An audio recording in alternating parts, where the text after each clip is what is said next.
Bueno, vamos entonces a comenzar. Vamos a abordar hoy lo que serían hongos causantes de micotoxicosis, misetismo y alergias. Son cuestiones que vamos a ver a profundidad en la parte teórica ya cuando abordemos los hongos de importancia médica de manera individual.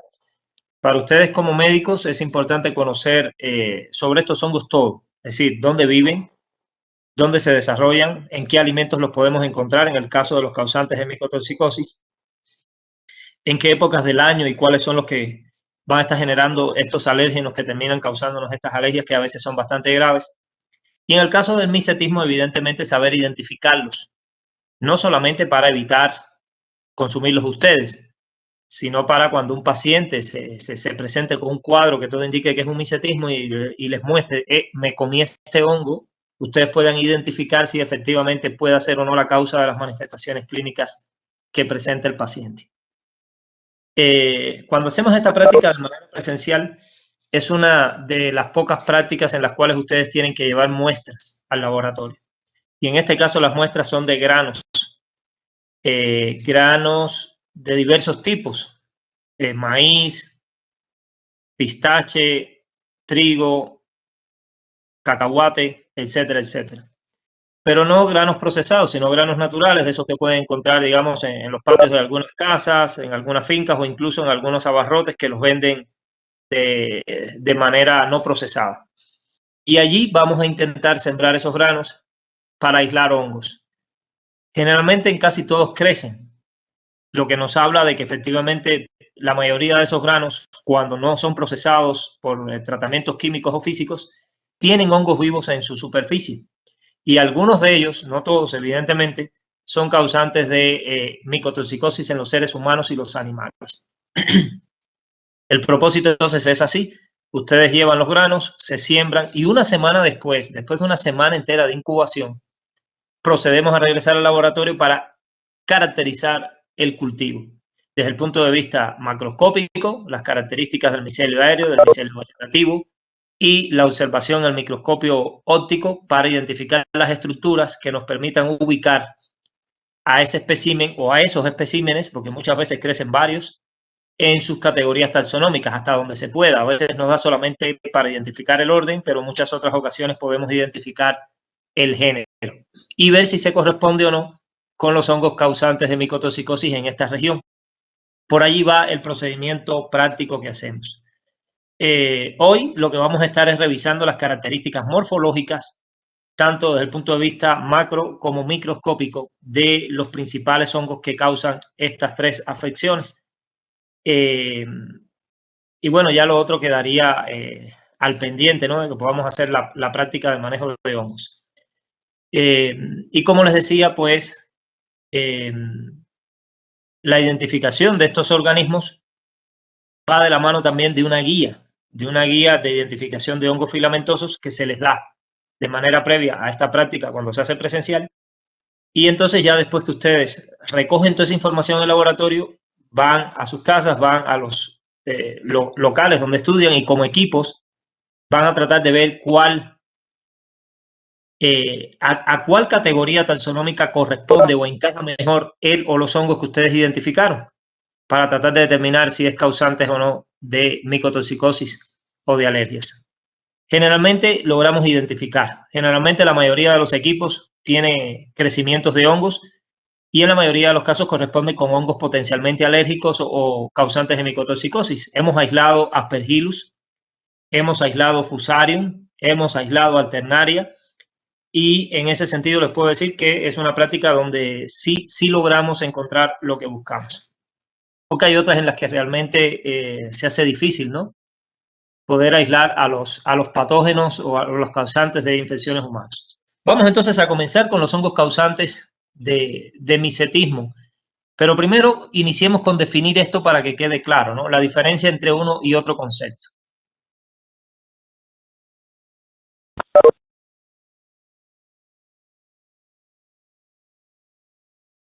El misetismo se define como la intoxicación o envenenamiento causado por ingerir un macromiceto. Ese macromiceto va a ser siempre un basidio miceto. un basidiomyceto que tiene en su composición, formando parte de sus estructuras, moléculas que son altamente tóxicas al ser humano y a los animales también. Y al ser absorbidas en el intestino, van a tener la capacidad de afectar de manera importante muchas vísceras, muchos órganos internos. Y también muchas de ellas tienen la capacidad de ir acumulándose en el tiempo. Es decir, a lo mejor la ingesta de 1 o 2 honguitos una vez en la vida no te causa mucho problema, pero si de manera frecuente los consumes, el efecto se va a presentar a mediano o a largo plazo. Esas sustancias tienen diferentes formas de actuar, distintos mecanismos de acción que en la teoría los vamos a ver, en este momento no. Y es importante señalar que el micetismo viene por el hecho de que quien lo consume confunde a ese hongo venenoso con un hongo alimenticio o un hongo alucinógeno. Quien lo come está consciente que está comiendo un hongo, pero no se imagina que ese hongo es venenoso. Él cree que es un hongo que le va a reportar un beneficio, bien sea nutricional o recreativo cuando se trate del hongo alucinógeno. Las vísceras que más afectaciones tienen, evidentemente, son las que están anexas por allí al sistema digestivo, como es el hígado, el páncreas, pero también lo vamos a ver en el riñón y en el cerebro. Son los órganos que más se afectan con la ingesta de estos hongos venenosos. Eso es el micetismo. Entonces queda claro que el micetismo parte de una confusión que está dada justamente por el desconocimiento de las características taxonómicas de cada especie de hongo. Los expertos no se confunden, pero casi nadie es experto en hongos macromicetos. Les decía que los causantes de micetismo son basidiomycetos y eso no debe ser un secreto, no debe ser una sorpresa, porque los hongos comestibles y los hongos alucinógenos también son setas, tienen esta estructura de una seta, como es propio de los basidiomycetos. Y si los que te causan envenenamientos se parecen a ellos, en consecuencia deben ser de la misma división. Vamos entonces a ver que los causantes del micetismo también son setas. Algo parecidas, siempre van a tener una variante alimenticia o alucinógena que se le parece bastante y es lo que causa la confusión. Ahora, la micotoxicosis es otra cosa. La micotoxicosis son enfermedades causadas también por toxinas de los hongos, pero estas toxinas, a diferencia de las que nos va a causar el micetismo, no forman parte de la estructura celular del hongo. Estas micotoxinas solamente se producen bajo determinadas condiciones ambientales en determinados momentos del desarrollo del hongo y el ser humano las va a ingerir por equivocación, porque consume un alimento sin saber que está el hongo y esa toxina. La mayoría de los hongos que causan micotoxicosis les va bien creciendo en granos que son un alimento básico del hombre, como puede ser el maíz, el trigo, el centeno, el arroz, el cacahuate. Y evidentemente, pues, tú vas a consumir esos granos y no te das cuenta de que hay micelio allí.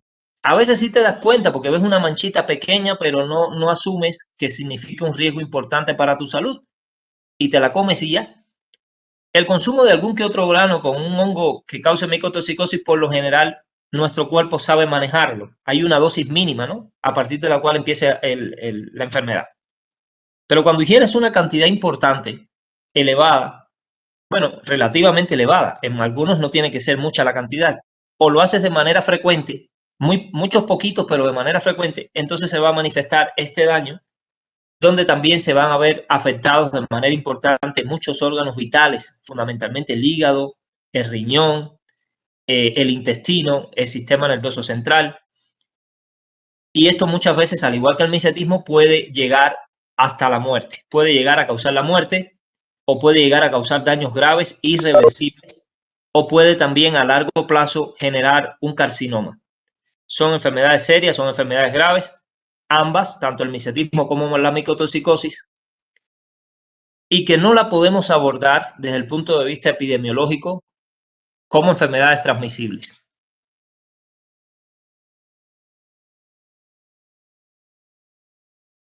No son enfermedades que se transmitan de humano a humano, no son enfermedades que se puedan tratar con antibióticos, porque esto no les está causando el hongo, lo está causando una molécula, una toxina.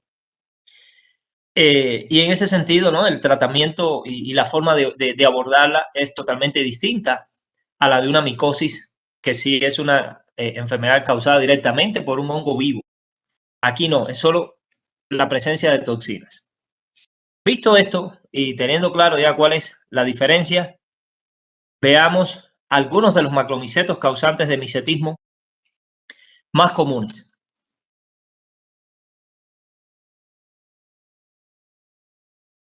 En función de la región geográfica, así serán los hongos que podamos encontrar.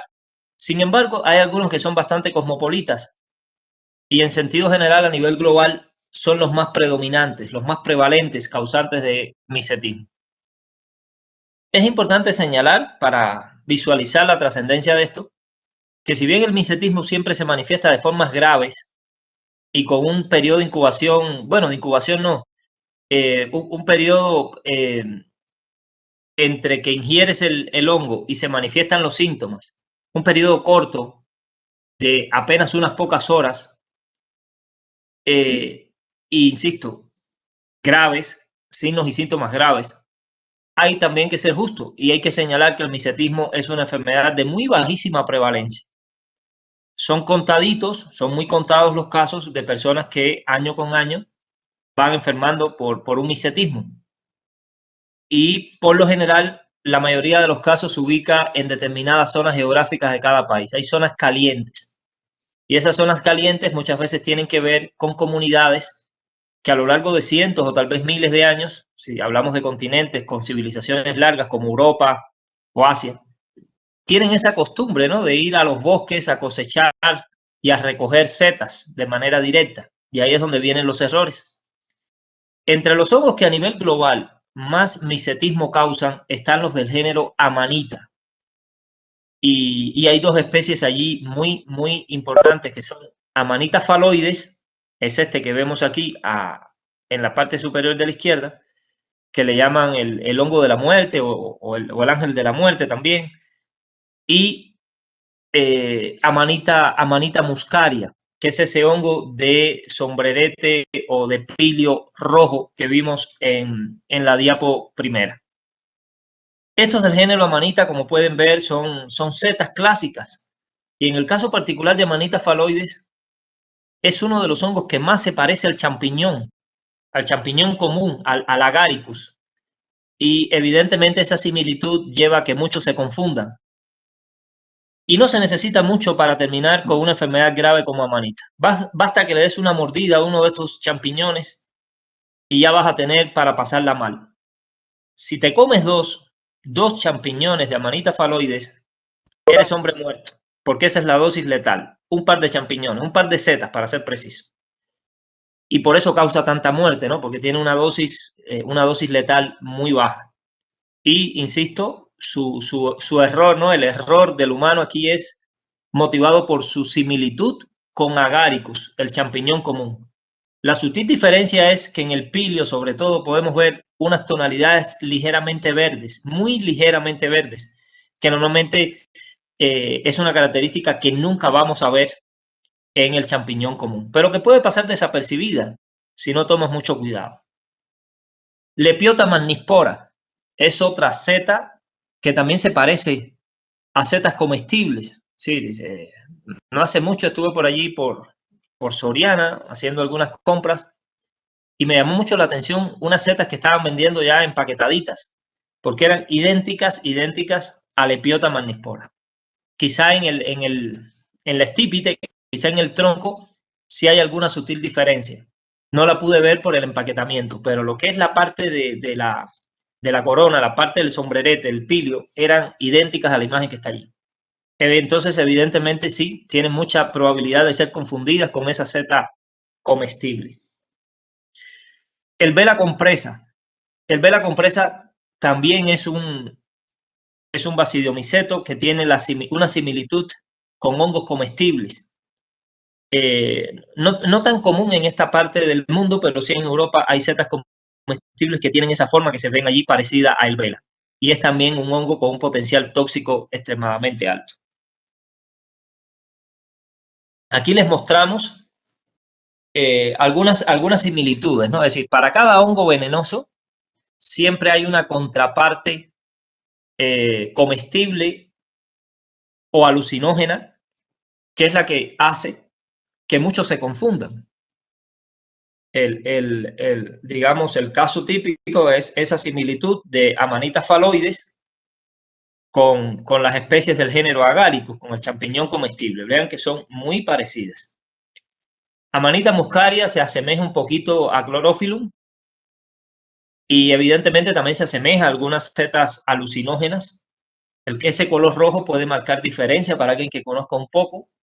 Normalmente no es un color que veamos en los hongos comestibles, pero sí hay algunos alucinógenos que tienen un color algo parecido.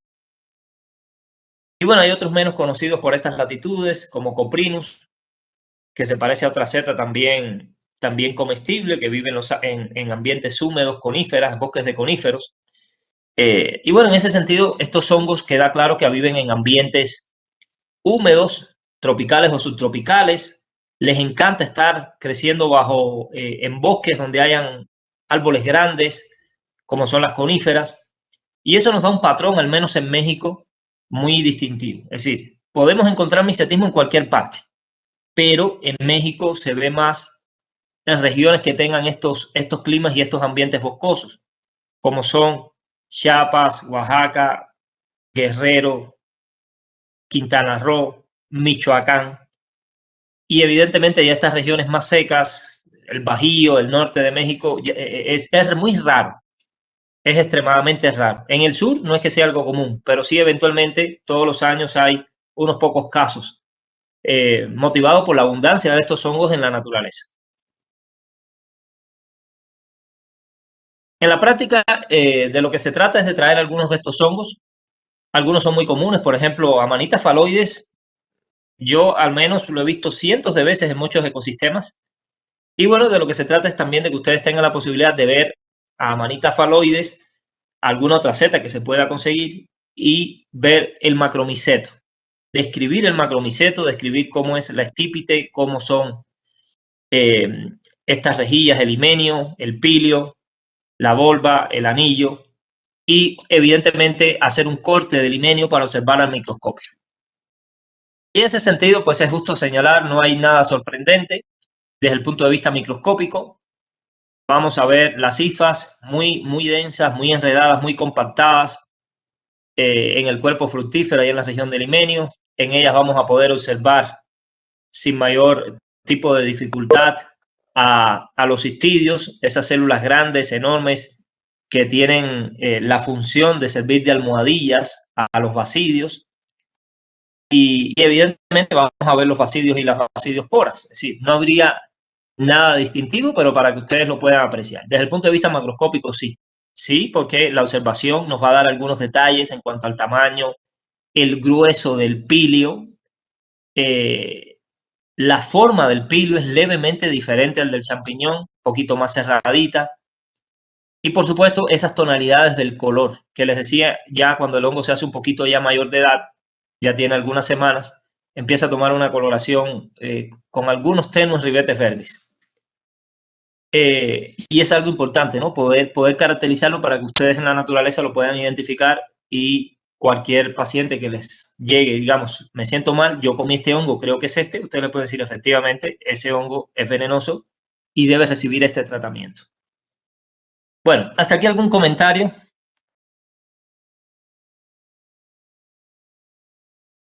¿Todo bien? Bueno, les voy a decir que les puse en el chat ese link que vemos aquí para que procedan por 7 minutos a ver un interesante video.